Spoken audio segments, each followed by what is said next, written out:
just so that we have this.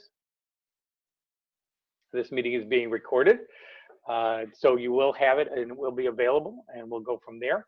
One of the other things to think about is if you are tweeting about this or using social media and you're talking about this conference, use hashtag CMCVirtual for posting or sharing about the conference, and we will go from there.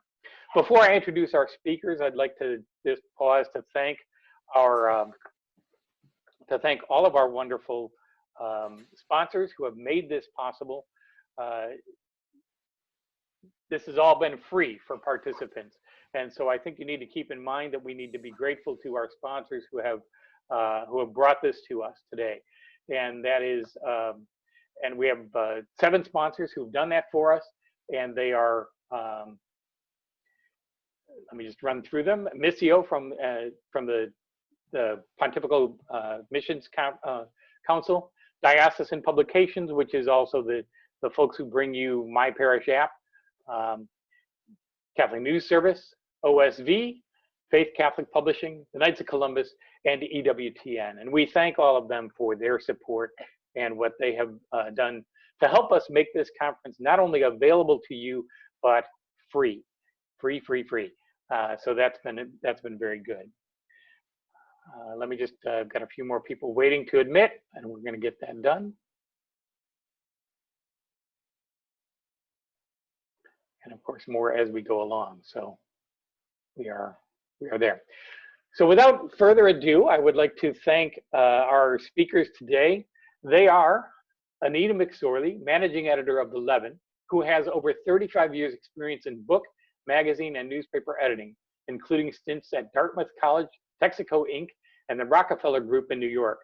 Anita made the move to newspaper editing when she came to The Levin in 1988, where she has been ever since. During her time there, she's helped lead the small staff to many Catholic Press Association awards, and in 2014 was appointed Director of Communications of the Archdiocese of Kansas City in Kansas as well.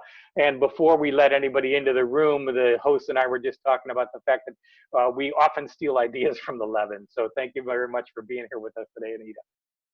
Thanks, Chris.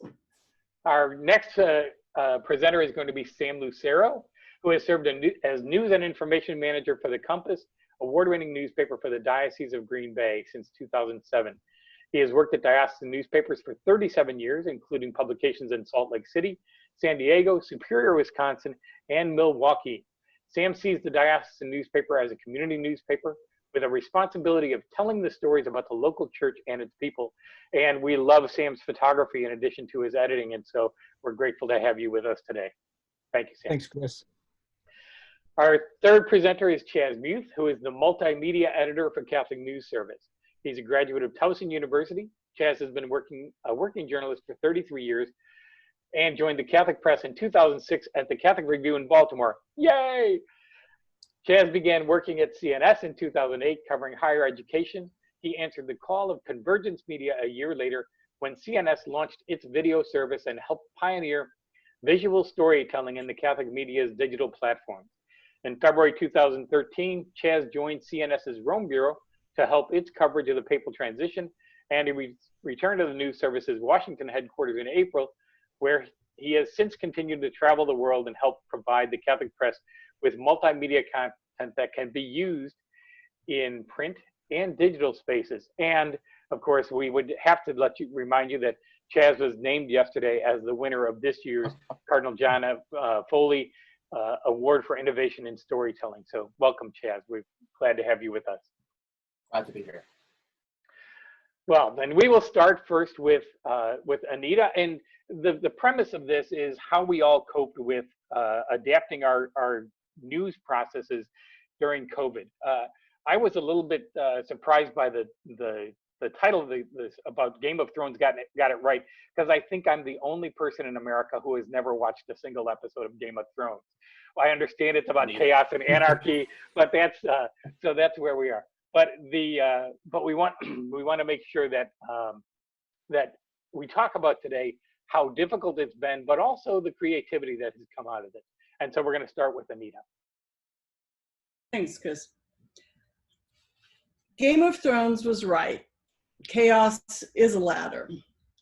For those of you who had better things to do with your life than watch season after season of Game of Thrones, let me just briefly explain why I thought this would make a good title for this session. Game of Thrones was full of action. Now, sometimes it was the kind of action that would have earned a O+++ from my good friend John Muldrig had he reviewed it for Catholic News Service. But there truly was never a dull moment.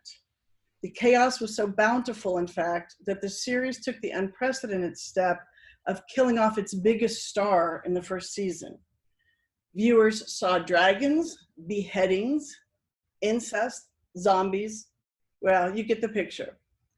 But some of the characters used the chaos to further their ends in a way that the others did not. It's not just that they survived the chaos better than the others. They actually took advantage of the chaos to advance their cause in the middle of all the confusion. So what does this have to do with the Catholic press? Well, the pandemic has already upended the game board we've all been playing on for our entire careers. We all are, at the moment, trying to ride out the chaos. The question is, where will that ride land us? Now, everyone's situation is different, and I was made only more aware of that as I watched earlier presentations at this digital conference. So I'm going to start my remarks with a brief account of how things went down here in Kansas City, Kansas, which might not be that helpful to you. But then I'll discuss how we began to see the chaos as an opportunity to change some things that might have needed changing, and how we tried to climb that ladder of opportunity every time it was presented to us. Along the way, I'll also throw in some of the lessons that we learned. Finally, I'll conclude with the pandemic practices that I think are here to stay. Lockdown. Some of us had a bit of heads up that something was coming, me included. Since mid-February, I had been reading what Cindy Wooden was reporting out of Rome. So when everyone still thought I was crazy, I had our production manager, who is also our designer and our business manager, and he's also our IT manager, make sure that everyone's laptop was updated and that our cloud processes were solid. I made sure everyone took home everything they would need to work from home every weekend. And in those final days, I made them do it every night. I also had my reporter, who doubles as our social media person, do a test Zoom meeting for us, something we'd never had occasion to use before. So the first lesson I'd like to share is this: read international news, especially now as the pandemic plays out. It balances out some of the politicized coverage here in the States, and in my case, enabled us to see what was coming down the pike. When the shutdown came here, it came hard and fast. Here in the Archdiocese, I passed off some points of discussion to the Archbishop on Tuesday, and he and the vicars took it up on Wednesday. I'm sure that they too thought I was nuts, at least for a little while. I had given them a big jump. I thought I'd given them a big jump on things and had peppered my report with "in the near future" or "within a week or two." But they wound up sending everybody home from the Chancery on Friday of that same week. On the following Tuesday, the Archbishop canceled all public masses for the foreseeable future. And it was also on that day that the governor of the state of Kansas sent the school kids home for the rest of the year. You might remember she was the first one in the country to do that. Now, just for some perspective, our 16-page tabloid has blanket coverage, and we publish weekly during the school year and bi-weekly during the summer. Our Archdiocese's population is roughly half urban suburban and half small town rural. The first group is very wired, and there would be multiple opportunities to reach them. But the second group is much less so. You know, we talk a lot about this digital divide. This was this digital divide in the middle of a pandemic. So the second group was much less wired, and we had to keep both groups in mind. We had put the paper out once or twice before from the cloud, during a couple of really nasty winter storms. So we knew we could do it, but which of our completed pages would we still even be able to use? So we went home and started putting together a new paper. We knew that by the time our readers received it, they would be experiencing something they'd never experienced in their lives, a lockdown. They couldn't go to Mass. They might not have any religious reading material at home. And although our priests, no doubt like yours, would start saying Masses immediately via live stream and Facebook Live, some folks didn't even know how to get online, and people would be scared. Moreover, in our archdiocese, a lot of the smaller newspapers have shut down, and the Kansas City Star and the Topeka Capital Journal are not received by many outside their represented or their respective metro areas. So we would both enjoy sort of captive audience and have a greater responsibility to make sure we delivered what people needed. So in that first issue, we tried to provide it all. This is where I'm going to try to share my screen, Chris. I hope it goes smoothly here.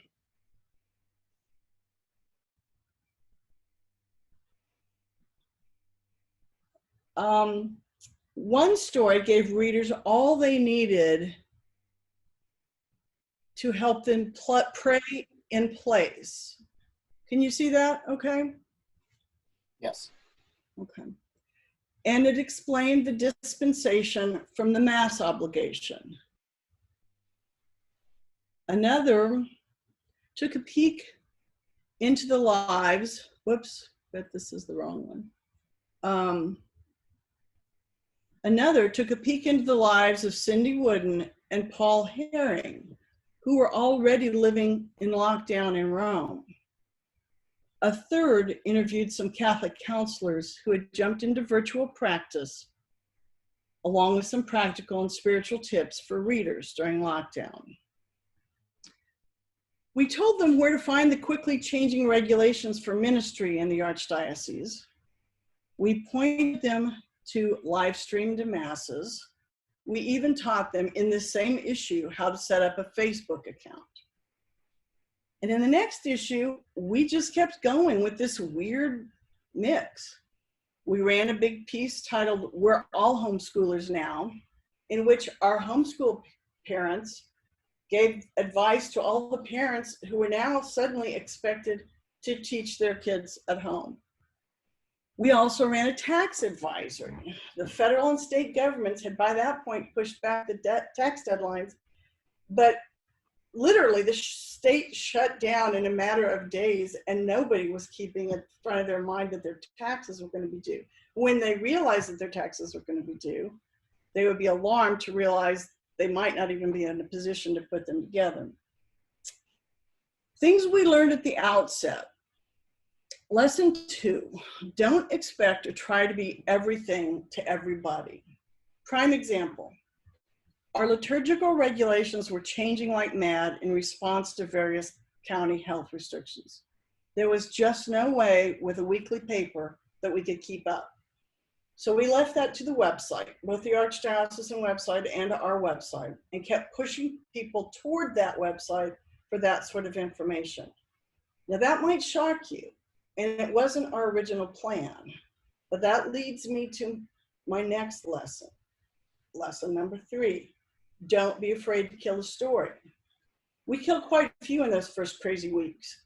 Sometimes an assignment just didn't pan out, but more often something that had seemed workable on Friday when we met online for our staff meeting was out of date or in violation of our regulations by Monday.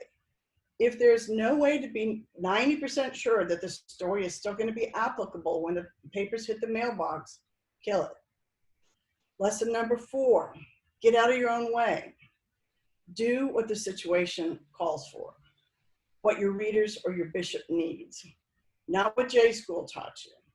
Don't hold a story up that has information in it that your people might need because you don't have the traditional number of sources or whatever. We figured that that world was over, at least for now. Lesson number 5, utilize talent wherever it grows. Although newspapers were considered essential services during our lockdown, it was incredibly convenient that everybody has a powerful camera these days. It's just that they call them their phones. Yeah. One of our early covers featured a pastor hours away from our nearest photographer who was populating his pews with the photos of his parishioners. This is the photo he took himself and sent us. And we used it on the front page. Another front page went to a Benedictine college grad who had figured out how to use a 3D printer to make PPE to donate.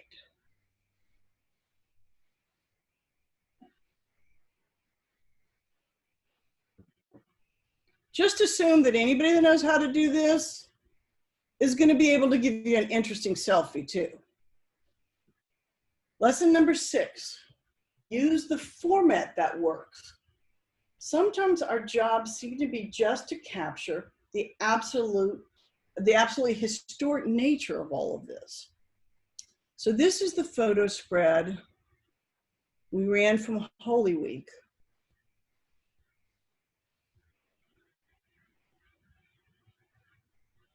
At which I'm sure you guys captured, or from which I'm sure you guys captured similar images.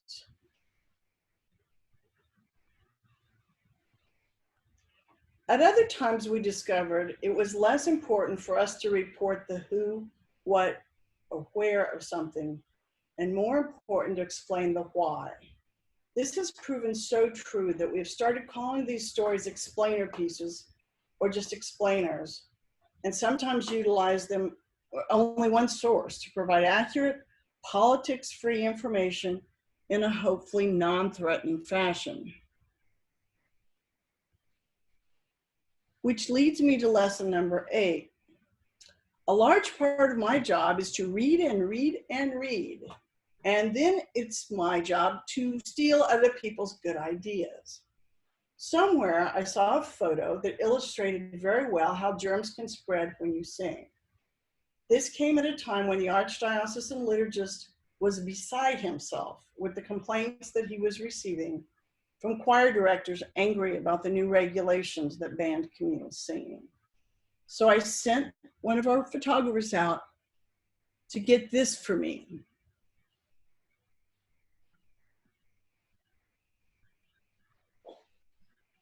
Everybody see that?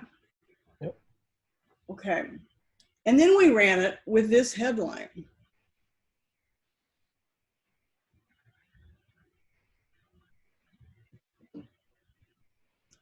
It didn't necessarily make people happy, but it sure illustrated the point. What I've just given you are 8 ways we try to at least ride out the chaos. The specifics will be different in your shop, I'm sure, but the principles remain the same. But to really climb the ladder, here are a few of the rungs we've identified. The pandemic practices that I think are here to stay. There is now a new tech normal. We all know how to Zoom. We can use WhatsApp to interview across the world for free. Our subjects are always carrying in their pocket phones more powerful cameras than we carry, so we don't always need to go to them. These things have been available to us for years, but we only really started relying on them when we had to. So I expect that a lot of future work will be done in the cloud with people working remotely. I don't know about you, but I'm getting more work, not less, out of my people working from home. We're bound to incorporate more of this into our post-pandemic plans. I think it's also safe to say we'll be asking for more help from our sources and their photos, which will hopefully give them a feeling of ownership in our mission. And that's a good thing, since it's going to be a long time before the country and our respective dioceses recover financially from the fallout of this. And every dollar is going to count. I think Sam, who is going to follow me, is going to address some of those issues more closely. That means that here at the Levin, at least, we will also be learning differently. For us, there will be no more expensive training for a while, and certainly none that involves travel. Remember that even now we're all working remotely, although every week or so we get a new memo about what might or might not change. But your staff will still have to learn, and the traditional classroom days of learning are over for now, as are the days of leaning over your colleagues' desks and breathing into their faces while you explain something. We started with the phones in our pockets. I am embarrassed, especially in front of Sam and Chaz, to admit that several of us, me included, when we did have to shoot with our iPhones, just pulled them out of our pockets and used them like an old point and shoot from years gone by. We didn't set the focus, adjust the exposure, or know that we could stop action. But for $50, I went to iPhone photography school on my computer. I am not kidding. You'll find an iPhonePhotographySchool.com, this whole series of lessons, and the instructor is a Latvian named Emil. He is great. It's an absolutely terrific way for non-photographers or amateur photographers to learn the tricks of their camera phones, and for photographers to provide themselves with an easy backup. Next, you'll teach differently. And at least for now, you need to cross-train like mad. COVID can take weeks and weeks to recover from, even if you're young and in good shape. We don't have a backup designer, but by summer's end, we will. That's because that guy I told you about who is the production manager and the business manager and the designer and the IT guy, well, he taught himself QuickTime, made videos of himself laying out and outputting and then uploading the pages of 11. And now my social media queen is teaching herself from his videos. Of course, her turn is coming. She's finishing off our new website, and we'll have to create some videos of the back end of the site to teach my senior reporter and our ad manager how to post and edit, etc. on the new site. And so it goes. All of us climbing our way out of the chaos, one rung of the ladder at a time. Chris? Thank you, Anita. That was great. We really appreciate that. That photo of that your photographer Doug took, I saw that on Facebook, and including the fact that he talked about he spent a lot of time getting the lighting right so that he could make sure he got that. I passed it on to Bob Ziskowski, and I said, you need to put this in the Catholic Journalist. People need to see this. So I hope he picked up on it. So that was, I think some of the things that you're doing, folks in the comments are mentioning how relatable this all is. And it certainly sounds like you've tried to innovate from there. Do we have any questions for Anita before we move on to Sam? If you so, drop them into the chat box and we'll try to get to those. We're also going to try to allow some time at the end so that if you have questions for either Anita, Sam, or Chaz at the end, we can try to get them all in. We do have a target stop of about 1:25 so that Eastern time, so that we can get in a few end things before we watch the St. Francis de Sales award. So any questions for Anita? If not, we're going to move on to Sam. No, okay, right. Sam, you are up. All right, thanks, Chris. Well, first of all, I just want to say that I really liked Anita's title to this presentation, and I think she did just a fantastic job tying it into her discussion. But when she proposed it, I have to be honest, I think like Chris, I had to Google what chaos as a ladder meant because I had no idea what it was about. And I also found her presentation very enlightening, and as a visual journalist, I was sort of jealous at seeing all those nice pages with pictures just across the page, and her entire staff does a very nice job. So here in Green Bay, we for sure are trying to climb out of our way out of chaos forced upon us by the pandemic. And working from home and cutting corners while trying not to cut quality has been part of the operation. Now, as part of my presentation, I decided to create a slideshow of photos from some of our coverage at the Compass since March, and I think visuals are an important part of the work that we do. And besides, it really gives you something better to look at than what you see on your screen right now. So I'm going to try to take over the screen here and begin my presentation. Let's see if this works. Are we good? We're good. We are seeing yes, we're seeing a gallery and now St. Matthew Catholic Okay. Parish. Okay. So, so while news of the coronavirus pandemic started to spread in January, it wasn't until March when it really hit Wisconsin.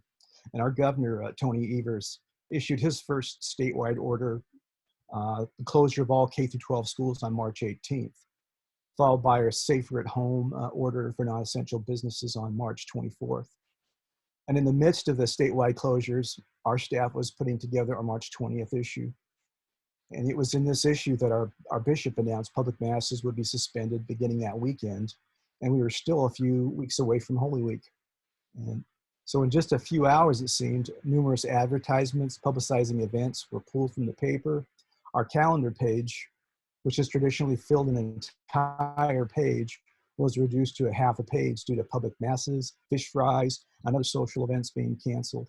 So to fill the space on the calendar page, we included some house ads and a notice to parishes about restrictions on non-essential gatherings. Our employment ads, which often fill more than an entire page in the spring, are a huge source of advertising revenue, and we were nearly wiped out because of that. And thus sort of began our transition at the Compass. And events we plan to cover, such as a Charism Mass, our bishop's visit to a prison, Rural Life Day masses, and Easter-related events, were replaced by stories about parishes finding creative ways to offer spiritual and social activities virtually. At last count, we've published more than 50 local stories and columns related to the COVID-19 pandemic. We also decided it was important for readers to hear more often from our bishop. Bishop David Ricken writes a column every other week in the Compass, and I suggested to him that it might be a good idea to turn it into a weekly column and write about how the local church was responding to the changes. And as the pandemic started to cut into budgets and finances, it was determined that we would discontinue the use of freelance writers and photographers until we were back on solid ground. So since March, we have only sparingly used freelance material. Our entire diocesan staff has felt the impact of closed businesses and declining donations to parishes. Leading by example, the diocesan staff began working reduced hours, which continues today. And we also discontinued the use of several paid columnists and eliminated our part-time proofreader position. Our editorial staff, which consists of myself and two associate editors, Pat Caston and Jeff Kurowski, began taking on more assignments, and we've all had to do most of our work from home. And to fill some of the gaps, our staff has had to rely on creativity. A member of our diocesan communications team, Sarah Geetman, is now our part-time proofreader and doing just a fantastic job. We invited members of our diocesan staff and other parish leaders to submit stories or columns related to the challenges that they faced. And one example, which was hugely popular, was a personal reflection by a young priest who was asked to offer last rites to the two COVID-19 patients in our area hospitals. The picture that's running across the screen right now is a photo not of that particular priest, but just an image that went with the story. So, and on another budget-related note, I've had to pay particular attention each week to our page count. We have a formula for determining our page count that is based on advertising. In the past, when ads were close to bumping up 4 pages, I wouldn't hesitate to go up 4 more pages. We publish about 20 special sections each year, and our average page count is between 24 and 28 pages. Our regular section never drops below 16 pages, but in April and May, we published 2 12-page issues. We've also paid close attention to the use of color pages since there's an additional charge for that. One other savings, which was necessitated by working from home, involves emailing PDF pages to our proofreader. In the past, we would print them out on tabloid-sized paper and our proofreader would mark them up and return them. Well, we will no longer return to printing out pages for proofing, since PDF proofs save time and money. And one of the mantras that we're asked to follow at the diocese is work smarter and not harder. And this is a challenge we are now embracing as we begin our return to our diocesan offices and pick up where we left off earlier this year. And we continue to feel the economic impact of declining parish donations, even though public masses have resumed on a limited basis. Last week, our diocese announced the elimination of 9 positions and plus hourly cutbacks across the board. Yesterday, our bishop and other diocesan leaders led a town hall meeting for diocesan employees that painted a challenging year to come. So one thing the pandemic has taught us, I believe, is how important communication through the diocesan newspaper is to help Catholics informed about news such as this pandemic and its impact on church life. And thankfully, it's a view shared by our bishop, who last January asked us to come up with a business model to increase our circulation. While this plan has had to be put on hold due to the pandemic, we are presently working with Tim Walter, the CPA, and a committee of communications professionals in our diocese to expand the outreach of the Compass and secure its future. So our hope is to rebuild our foundation while incorporating lessons, shortcuts, and new technologies used during the pandemic. So that is part of my presentation, and I'm going to stop sharing my screen right now. Let's see if this works. Okay, thank you. Are we good?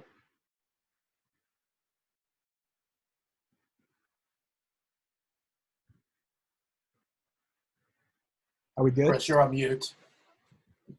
There we go. Yeah, we're back to just seeing the speaker on the screen then. So that's good. Questions yet for Sam? Again, remember, please drop your questions, comments, your experiences into the chat box, and we'll bring those up as we can.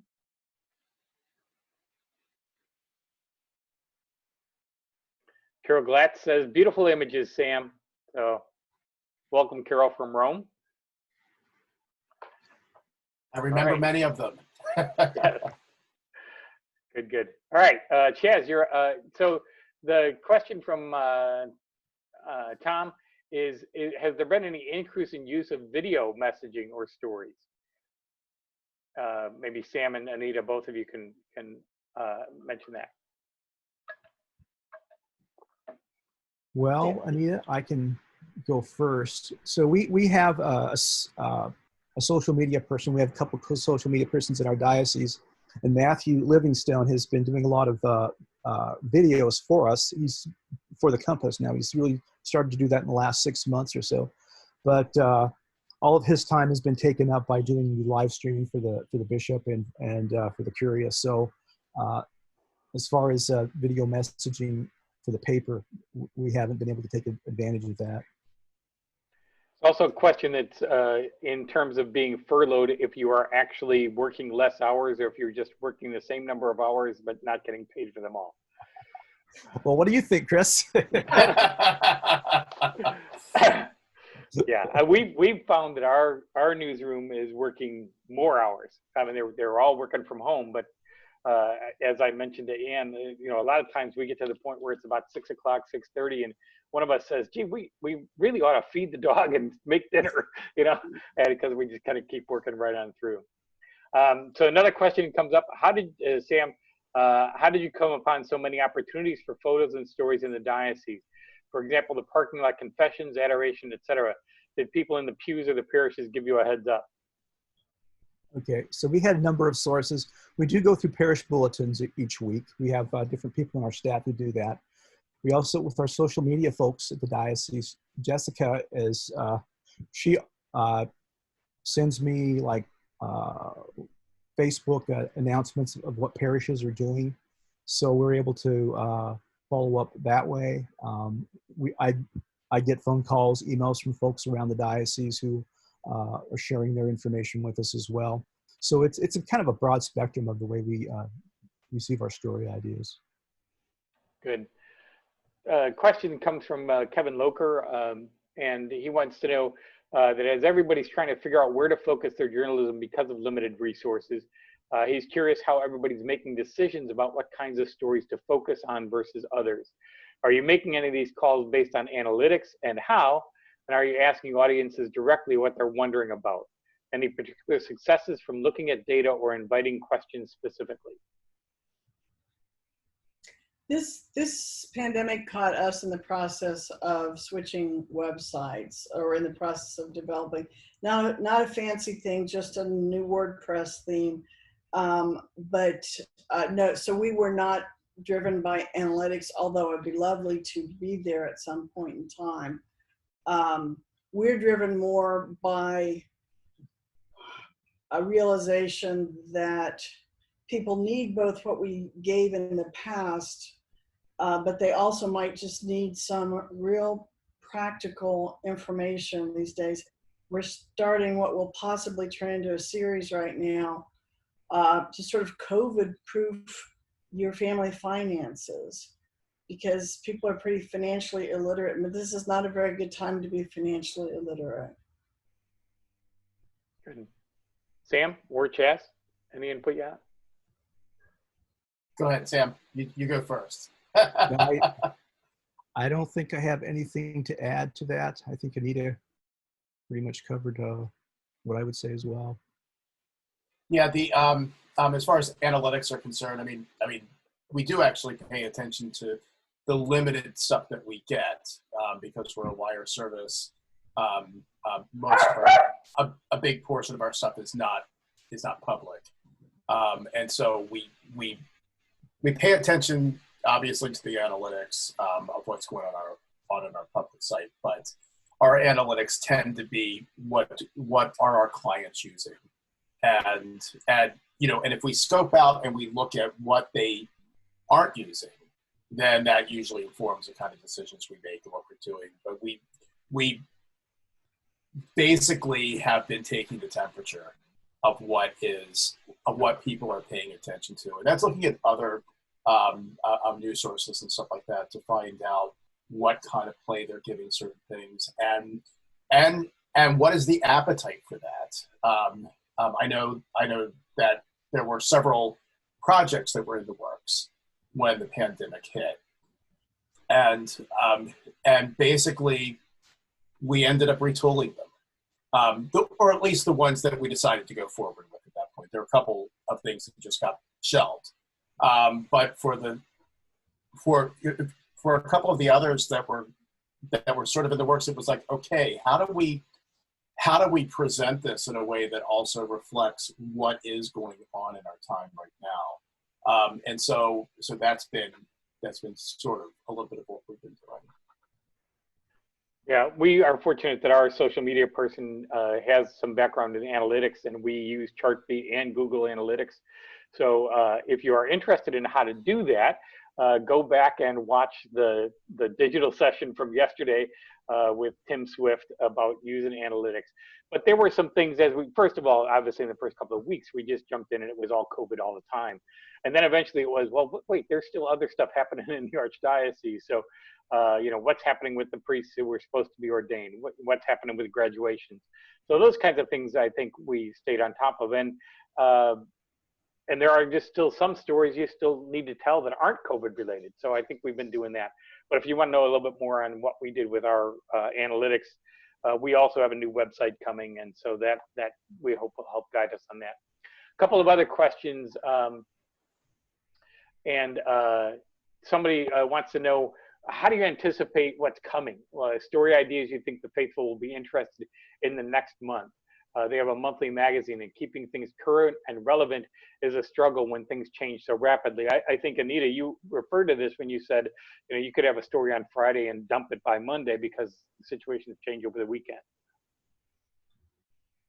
Yeah, I think, again, I recommend people keep an eye on the international news.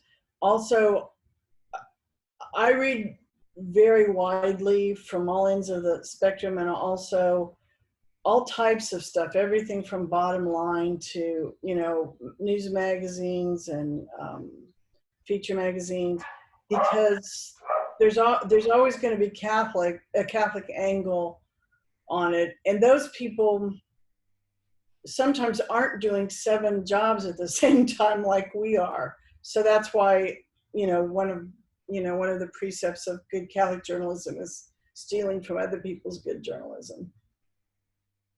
Chris, I would add that one thing, I'm not huge into social media. I do have some accounts, but one thing I found helpful on Facebook is to make friends with pastors, priests in our diocese, and just kind of follow their comments, because I find things out from them that I may not have heard about, and then I can contact them, message them, and I may be able to come up with some story ideas that way. We did that as well. We follow a lot of the pastors and parishes on Facebook and found out about a lot of things from there. So that was, I think you're absolutely right on that. Mike Lang says that he spent a lot of June driving around to elementary and high school graduations, which of course took on new forms because of the pandemic. He said they were largely photo galleries that drew large numbers of eyeballs to the websites because parents like to see their kids. So that's, I think, a good way to adapt. And go from there. Peter Finney says, throws out a story idea. Young parents and even grandparents will continue to be anxious about hybrid learning or homeschooling. And so that's certainly something that will be the story you can think about here in early July that will be relevant in mid to late August and September.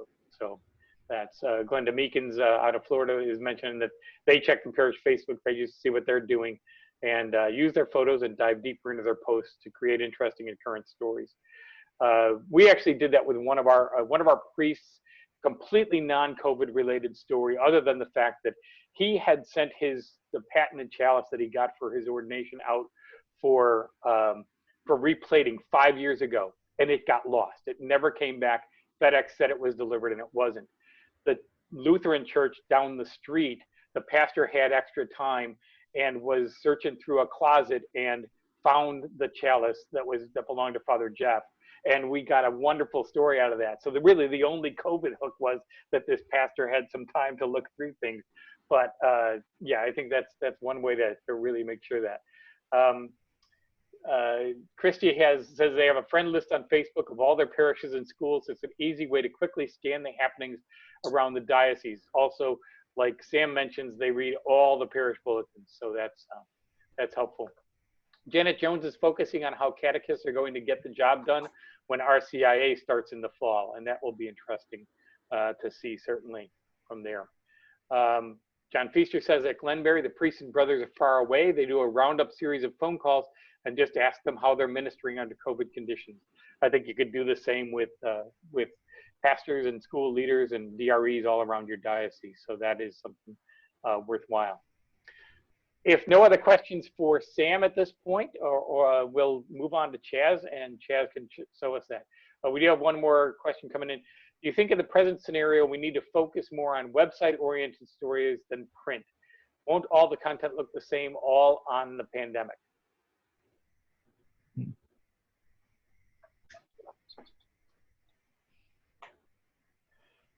Well, I think our approach is when breaking news comes up, that we would go ahead and post on the website right away. And if there are developments, by the time we go to print, then we would update the story. I think that's kind of what she's asking, right? Yeah, sounds like. Yeah, and I know in our case over here, I mean, we don't have an actual physical newspaper because we're a wire service and we're pushing content out. However, it's we do have that in mind as to how our content's going to be used and what it's best used for. Obviously, video and stuff like that is going to be used online, and that stuff does need to be a little bit more immediate and that kind of thing. But we do parse that out, and we have noticed that our clients, especially in the last several months during the pandemic, and the race demonstrations and those kinds of things, have been getting stuff up on their sites very quickly. And so we have to gear those stories in mind for speed for getting that up there and to getting them available, and making sure that they got images to go with them too. So we've had to be a little bit more nimble about getting those things up there as well. But then also still having the thought that we need to have content out there that is really going to be geared a little bit more toward the publications. And, and a lot of these publications only come out once a month, a few times a year, or they're biweekly or weekly in many cases. And so those kinds of stories really do need to be geared more toward summing everything up and putting them up there so that they're not dated when they go out. Glenda says some stories are shown differently across platforms. Some allow for more photos, others for longer versions. Their social media person has taken newspaper stories and done beautiful pictorial Instagram stories. Not all stories lend themselves to that, but it ensures that you're reaching people who use various platforms. So that's a good thought. Andrew says that they've been sending basic open-ended questions out to each of the project sites around the world, and they've been getting great stories back from those simple prompts, like just as John Feaster was saying. It's also been really helpful to watch social networks where teams are sharing photos and updates. We found some great content leads there that we have been able to follow up on. So good. So thank you. Let's move on to Chaz, and we'll take it from there. Okay, first of all, thank you, Anita and Sam, for going first, because you all did the heavy lifting here. So my portion on this is really just going to take you a little bit through a run through of where we came at this and where we are now, and then what we're sort of seeing for the future, although a lot of that has a big question mark on it.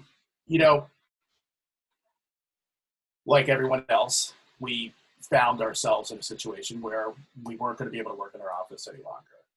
My job for the last several years has required me to work remotely a lot anyway, because I frequently travel for assignments and stuff like that, because that's just sort of the nature of a lot of what I do.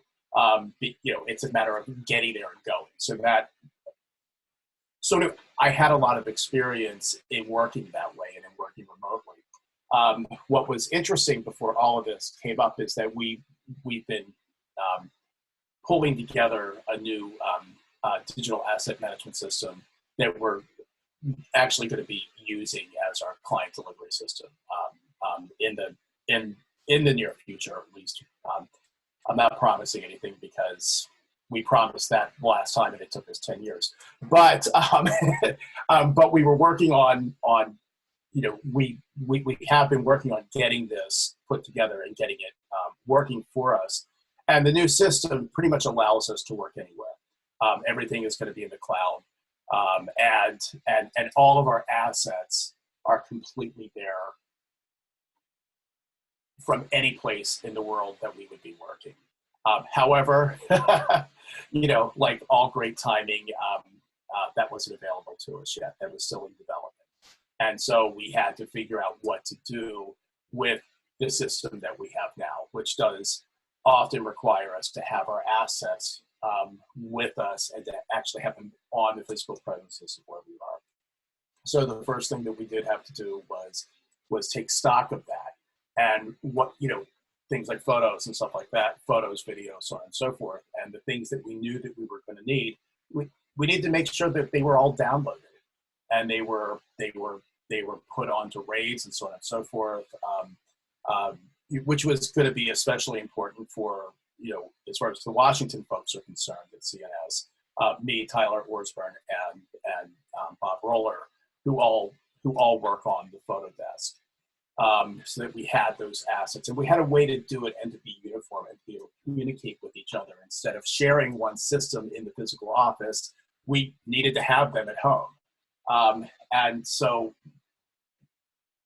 we actually had been thinking about this in the few weeks beforehand, because of course we got a little bit of a warning on this, because what was going on in Italy, the Rome Bureau was already under restrictions on because of course it was hitting there first. And so they had to make decisions really on the fly on how they were going to work. People like Robert Duncan and Paul Herring were already pretty used to doing a lot of stuff at home anyway. So they already had or remotely in other places, because of course their jobs also require them to be elsewhere at other times. And so they had that experience in being able to grab their stuff from other places. So that was part of it. But they did have to pack their stuff up and take it with them in other places where they were. And then also, but then the rest of the editorial staff had to do that. So we had a little bit of a window into what some of this was going to look like, because they were already doing it. So they were able to tell us what worked and what didn't work for them, what things to expect and what not to expect. So that gave us a little bit of pre-planning in going ahead and doing that. And so we did have to assess what were we going to need and how were we going to be able to communicate. For simple things like being in the office and having the editors look over our captions and that kind of stuff. We had to, in the office, it was relatively easy because the photos and all of the metadata and so on and so forth were all right in there within our systems. They can just pull it up on their individual computer screens. We couldn't do that with the way our current system is set up. So we had to really figure that part of it out. And so we played with it a little bit. We tried a couple of different things, and then we finally settled on something that was gonna be less cumbersome, or it was gonna be less difficult, or it was gonna keep certain people from pulling their hair out. And that's a big, that's a big consideration. It's, what is gonna cause each person the least amount of stress in doing things in a very different way. And so the psychological aspect of that was, or at least we found, to be a very important thing. There were some things that was like, yeah, that may not be the most efficient way of doing this, but given what different people's technical abilities were and so on and so forth was, if we try to force them to do that this way, it's going to cause them even more anxiety, and it's going to be harder on them in general. So it wasn't worth it to just go ahead and force the issue with them. It was like, how is this going to work for each person? And so we did have to go ahead and do that kind of stuff, and we were for the better for it. So then we did a dry run in Washington where we said, okay, on March 11th, everyone's going to work from home, and we're going to see how this works. So, we planned to do things a little bit light that day and everything else. And of course, we worked that day, and that day was when they declared this a pandemic. So we thought our timing was kind of interesting there. And then they did return to the office, and they sat there. They're like, okay, well, come Monday, everyone's working this way. This is just how we're going to have to do it. So we did. And, and like everyone else, we adjusted. We figured it out. We had no choice. We had to figure it out in order to get the service going. But what it did do was, it exposed a lot of our weaknesses. It exposed weaknesses that maybe we had not been looking at so hard because we had sort of figured out how to, skate around them and stuff like that, just like humans do.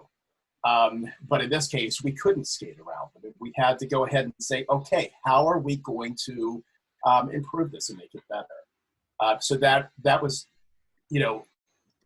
a hard way to go ahead and address some of those problems. But that part worked out. And of course, we hear from our clients when things aren't going well. And we did hear from them. And as far as the photo area was concerned, we started to hear from people say, you put, for instance, our movie stuff, the movie reviews and the capsules and stuff like that, that changed. That changed what was going to go on because they weren't showing movies in the movie theaters any longer. So John in his office up in New York had to figure out how are we going to provide this service and still discuss the entertainment that's going out there. And so they did. They figured out how to do it. A lot of it was streaming on television and so on and so forth. And we found that we didn't have the same kind of resources on being able to illustrate those stories. So at first, we were putting some stuff up and they didn't have photos. And there were some things that we never provided photos for in the past. And that were things like our television reviews and so on and so forth, those kinds of things that we just didn't run them with. And then we started hearing from our clients. Our clients were like, I would have loved to have used this, but it doesn't have a photo. And if it doesn't have a photo, there's no place for it. And that wasn't something new. I mean, we have been hearing from our client editors for quite some time that the illustration's really important, that they don't want to run things without that. And there are a lot of reasons for that. And so we did have to sort of take stock of that and say, how do we fix it? And so, it was, okay, where are our sources? What are we going to be able to find with this? How are we going to do that? And it, and of course, all of that requires work to do that. We did do that. We started to address it, but it gave us the bigger picture of when we're putting stuff up there, are we planning in advance to illustrate this? And we sort of looked at how we approached that, and we, at least from where I was coming from, when I went ahead to try to go ahead and address a lot of this stuff was, we're sort of coming at this backwards, or at least backwards in order to be really thoughtful and nimble about how we're illustrating a lot of this stuff. And that is, we're not always getting in on this in the front. We're not deciding right away what are our photos, or we're not telling our client contributors, and of course, you guys are our eyes and ears and ground out there. We're not telling them, make sure you send photos in with everything that comes in, with all copy that comes in, or if you don't have a photo with that, give us some ideas of what you think will illustrate this well. Because you can sort of do that as well. I mean, obviously, if you have something in your story that you can actually use to do that, to illustrate that, that's always going to be the most ideal. But this was just sort of how we had to jump in on that. And, so that required us to rethink what is our process on that? Where are we doing that? And I would say we're still adjusting to that. We're still taking a look.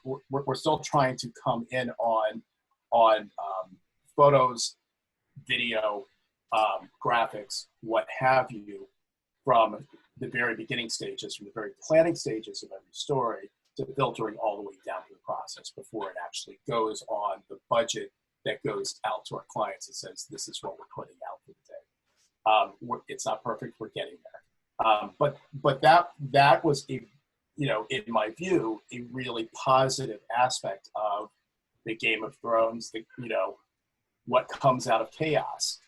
Because now we're presented with this, and we've got this chaotic situation that forces us to focus, and it forces us to focus on how are we going to get all of this done in a thoughtful way that's going to provide our clients with the content that is relevant for them for their publications.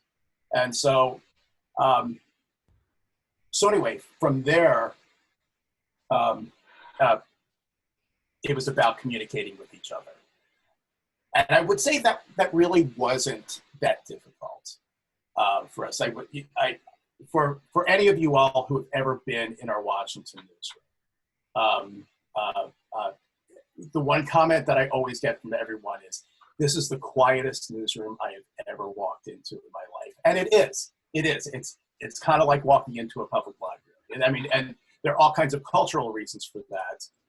And a lot of that goes back to many years ago. We had some people who were very noise sensitive. And so the people who work in that office adapted how they conducted themselves in order to be sensitive to the fact that these people were very noise sensitive, and it really disrupted how they worked. So we had already been communicating by Skype and what have you with people that we work right next to each other. So that part wasn't so difficult.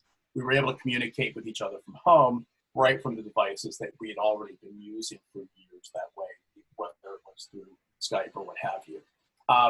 But also that whole, there's that mindset of what is working from home? Is it the same thing as working from a centralized place in an office? And, you know, like many work environments, leadership had always been a little bit leery of working from home. You know, that was not that we couldn't do it, and we, you know, and they, you know, and they would be flexible with us and so on and so forth from time to time. But, you know, there was always something in the back of their minds of how much work is really getting done at home. And is this really just sort of a paid day off without it being called that? And I would say that what has been discovered in this is that leadership has definitely taken notice of how productive we actually are. I would say during this time, and you know, and it is the first time in our history, in CNS's history, where we've had an all work from home environment, and I think there was great surprise as to how much content we were putting out, and we were putting out way more than we were putting out a year ago. And like the rest of you guys, like everyone else, our financial situation is shaky. You know, I mean, some of our clients have folded up shop; they're gone. So that's where a lot of that comes in. But also things, you know, other places, donations, national collections, so on and so forth. Those kinds of things hit us as well. And so, you know, so we are dealing with those kinds of things and how to forecast what we spend our money on and everything else. So, but as I said, you know, I got off track there a little bit, but leadership has definitely noticed that that not only are we actually working from home, you know, working well from home, and we're working productively from home, we might be a little more productive. And Chris touched on this earlier, that, you know, of course, that's one of the pitfalls from working from home, is that it's like when it's time to go home, well, you're already home. And so you find yourself working a little bit longer, donating a little bit more time, so on and so forth to the organization. So what will we look like in the future, and what will our work environment look like in the future is probably an open question. But I can't imagine that organizations all over the place aren't doing a self-examination as to what they're spending on office space, as opposed to what people can do remotely. Does it ever take, you know, is it ever a good substitution to have Zoom instead of being in person? You're obviously going to lose some things there in collaboration, but I would say that for the most part, we have found a way to be still good collaborators, but not in the same room. But I would say a lot of this is also just how are we working? How are we functioning? How are we doing that? And it can be done, and it can be done well. Taking a look at what we cover and everything else. I mean, we've already touched on that a little bit over there, so I'm not going to get too much into that here, and we can certainly talk, answer questions about what questions people have out there. But we've had to alter a lot of that too. It's like, how do we go out? How do we go out safely? How do we, for me, for anyone who does visual journalism and needs to be out there, obviously we've taken precautions on what we need to do and planned out our stuff, probably with a little bit more care than what we have to do and what we're taking. Anita touched on this a little bit. We've had to be a little more resourceful with the kind of equipment that we use. We've had to get a little bit savvier with our phones. And I will say, from our clients all over the country, reporters who weren't always shooting photos, or maybe who shot mediocre stuff. Everybody's photos, every one of our contributors' photos, whether they're using an iPhone, or they're using a point and shoot, or they're using whatever. Everybody's photos are better. I don't see any occasion where people have not really gotten better photo skills through a lot of this stuff. And that just is resourcefulness and what people have to do out of the chaos of their situations. I know as an organization, CNS pretty much has cut travel. For one thing, a lot of people aren't going anywhere. The Pope has been grounded, so our Rome team is not getting on Shepherd One and going along for the ride anywhere.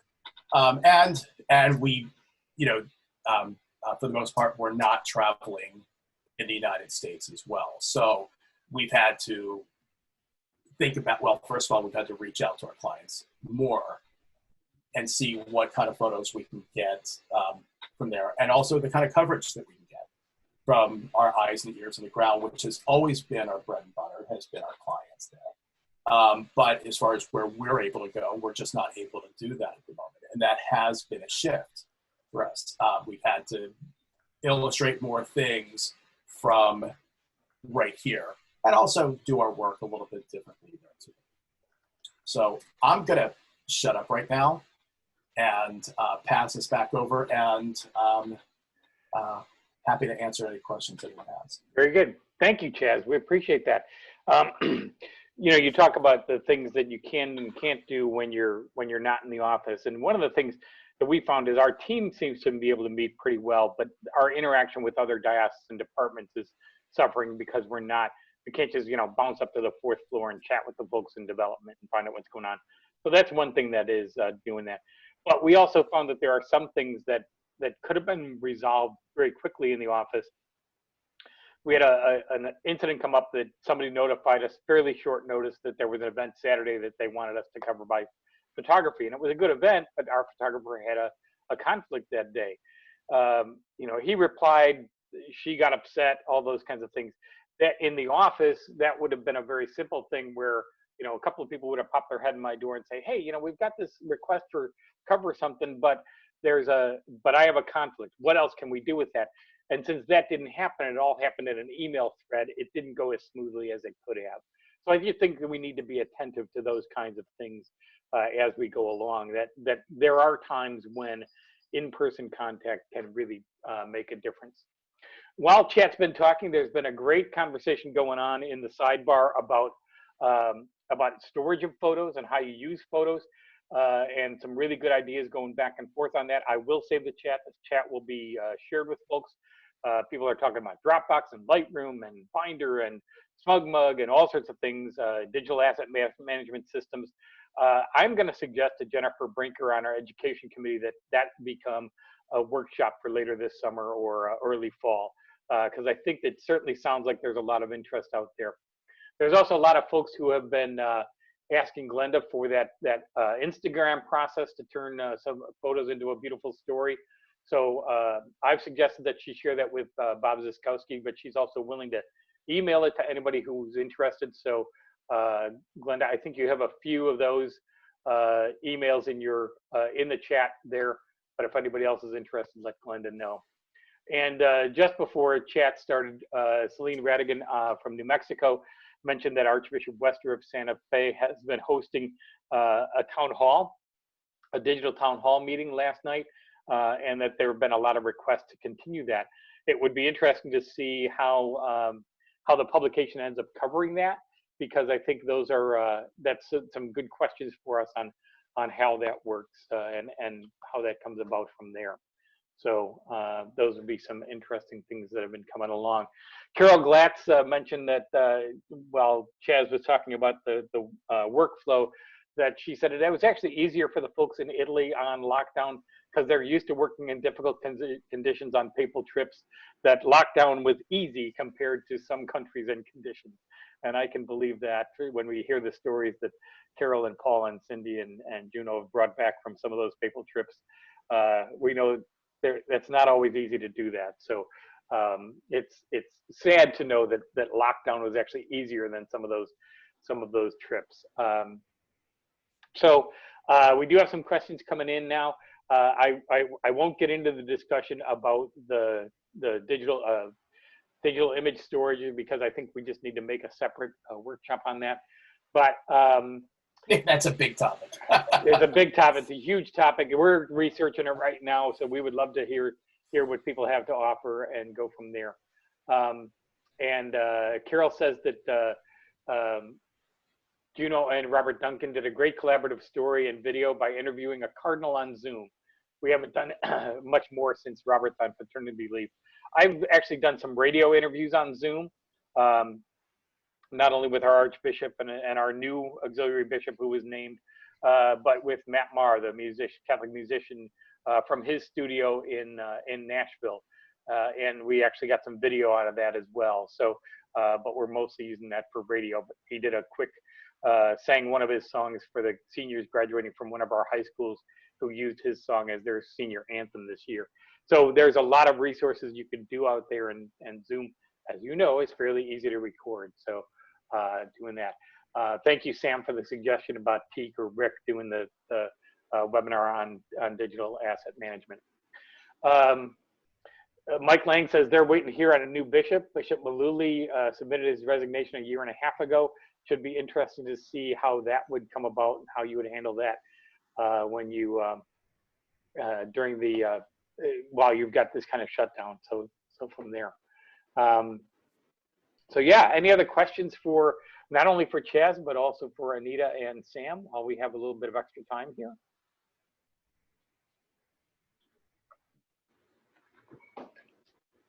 No. Glenda says that if you're interested in the Instagram process, email her directly so that you don't miss her. Her email's in the chat box. You can take a look, but it's gmeekins, MEEKINS, at orlandodiocese.org. And so we'll do that. So we appreciate that.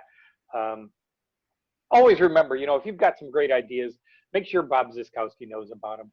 Bob is always looking for good stuff to feature in the Journalist, and I know that I send him ideas when I see, you know, really good things happening. And I think we all just ought to be attentive, not only to what you're doing in your own shop that is worthwhile and ought to be shared, but also if you see some things that other people are doing and you just say, well, that's great, everybody ought to know about that. Let Bob know, or share it on the Catholic Press Facebook page. There's a group there if you aren't a member of that yet. So thank you. If there are not any other questions, we cannot share yet the Franny because it won't premiere for another 15 minutes. But there's no need to keep everybody online if that's not. I do want to let you know again. We want to say thank you to our sponsors, and we appreciate them being here. Diocesan, Missio, Catholic News Service, OSV, Faith Catholic, Knights of Columbus, and EWTN. There's no way we would have been able to do this without them, and certainly could not have made it free without them. So that is an important thing to keep in mind. We are very, very grateful to those sponsors. I also want to thank Tim Walter and the whole crew at the Catholic Press Association, especially Carol Juarez, Carol Arnold, for their work in transitioning from a live conference in Portland, Oregon to a virtual conference.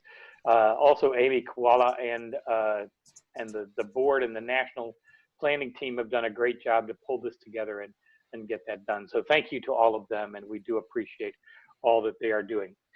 Do want to remind you of one more thing that is going on, and that is that you probably have heard commercials these days from car dealers selling cars, and you don't have to pay for 90 days, and then you get low interest rate for 7 years, 8 years, 20 years, or whatever it is.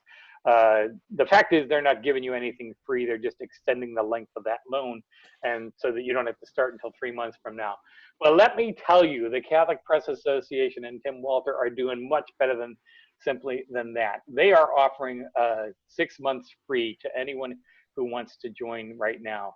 If you join now, you get 6 months for free until January, and you don't pay until January 2021. So you get 18 months at the 1 year rate. You get the Catholic Journalist, a press pass or a member card, access to webinars and listservs, and you get to enter the press rewards next February if you pay dues starting next year. You see there the prices for that. Publications start at $343, no charge for July to December. Communications departments, parishes, individuals, staff members all have various rates there. If you're interested in information, go to catholicpress.org or write to Carol Arnold, carnold@catholicpress.org, and they will be glad to help you out. That is one of the things that I think is a great benefit out of this time. We certainly are grateful to them and all of that. I know that I've been a member of the Catholic Press Association for almost 40 years at this point, and I always get new ideas. Listening to the three of you today has been incredibly helpful. Seeing what's going on in the chat bar has been very helpful, and I think that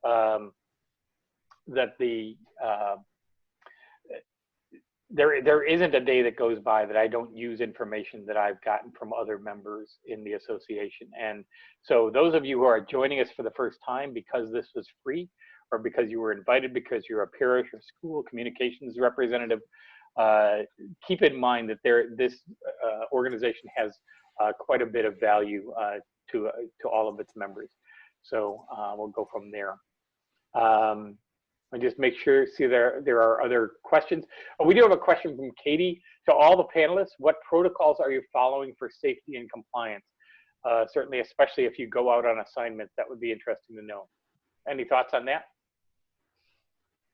My people are masked up, and we did that from the very outset.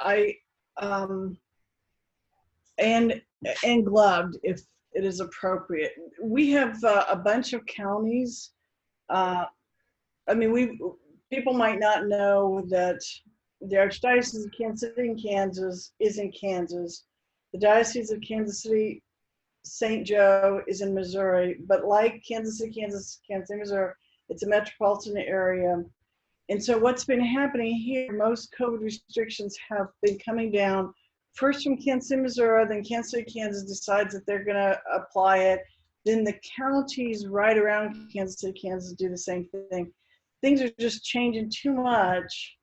And now apparently the counties can independently reject state restrictions. It's just too confusing. So we just, as a habit, I always have my people identified anyway with a logoed shirt or hat or something. And so from the very beginning, we masked up. Hopefully that will be enough to keep everybody healthy. We had masks made for the Archdiocese of Baltimore with our Catholic Review branding on the back. Cool. But they are, and we sent them for free to every,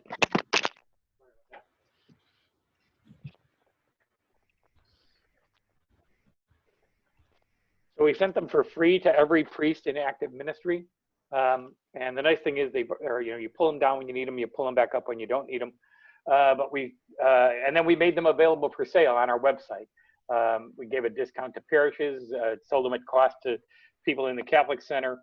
But the idea is we wanted to make sure that people had something very easy, especially when masses started up again, and priests have to use them, but priests and liturgical ministers have to use them for distribution of communion, but not necessarily during the mass. So this is an easy off, easy on kind of thing.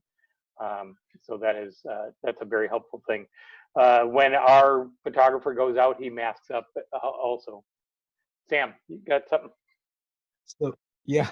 So where did you order your masks from, Chris? First of all, I can send you the info. It's a guy that I've been working with since I was working in Arizona, and whenever we need T-shirts or anything like that, we buy them from him. So I dropped him a line. I said, "Hey, Manny, are you doing masks?" And he said, "Yes, we are." So that's a great idea. Not only an editor, but a marketer as well. Absolutely. So here, we do wear masks when we're at an assignment, but I still find myself doing interviews by phone. And when I need to take a photo, like right now, this summers for us, we do a lot of retirement stories. We do a lot of Jubilee stories, priests, deacons, a lot of ordination stories. So we do a lot of those stories by phone, but when we need to get out and take a photo, then I would go out, take photos, of course, wear a mask and, keep the distances we're supposed to do. We have ordinations coming up, our priest ordinations, and we have 2 priests this year being ordained. They've decided to ordain them on separate days. So there won't be, huge crowds in our cathedral, but it would be the same too, masks. And one of our staff members is pretty much she works from home, Pat Casson works from home 5 days a week, and all of her work is done via phone or email. Great, that is helpful. I know that we've got a new auxiliary bishop being ordained August 18th, and that's going to be an interesting thing because the cathedral, which would normally hold 1,400, and when you fill all the side chapels and add extra chairs, could hold 1,800. We're probably going to have about 350 people there. We're going to limit it to very limited. And so one of the things we're talking about is how do we shoot that? How do we how do we cover that well? And so we're going to mark off the places where the photographers can be and all of those kinds of things. So I'm fortunately on the committee that's helping plan that, and I'm able to provide some input. But it is interesting these days how we're going to do things. It's going to change the way we work in a lot of ways as we move forward. So that is good. I'm going to drop a link to my friend Manny in the chat. You can tell him I sent you. Like I said, I've been working with this guy for 30 some years since I've been in Arizona, and he always comes up with good products and good pricing. So we do like that. That's a little bit of that. Thank you to Kevin for the link on metrics for learning from American Press Institute, and how to build a metrics savvy newsroom. So thank you. We do appreciate that. And I'm going to keep saving the chat just so we have that. If there's nothing else, I hate to keep people on for another 8 minutes because you can actually just go and watch the YouTube launch of the Franny itself. And Andrew is sending a sampler from a story they published today. And we'll go from there. I'll make sure I save that into the chat so we've got that and take it from there. If nothing else, I want to thank again our speakers, Chaz, Sam, and Anita. Thank you for sharing your experience of coming out of the chaos. We appreciate everything that you have done and all the ideas you've shared today. And on behalf of, we had I think 100 folks in the room at one point, so that's pretty good. And so on behalf of all of them, I want to thank the 3 of you for your presentations. Thanks, I did Chris. go ahead and dropped the link to the Franny announcement down over in the chat. If you all want to go ahead and grab onto that, it's premiered. So what it will do is when it's ready to go, it'll basically, I think it comes out to like about a 3-minute countdown, Okay. which will be right at, in our case, 1:30 to 12:30 Central. And you'll sit there and have to suffer through that little bit of their background music and all that kind of stuff before it actually starts. It should be up in 7 minutes. All right. Thank you all so much. We do appreciate it. Don't forget to tune in later this afternoon for your regional session. And then, of course, later in the afternoon, the awards video, the awards presentation, also put together by Chaz. We appreciate your skills on that. Thank you so much. Thank you, everybody. We appreciate your being here. Thank you so much. Take care.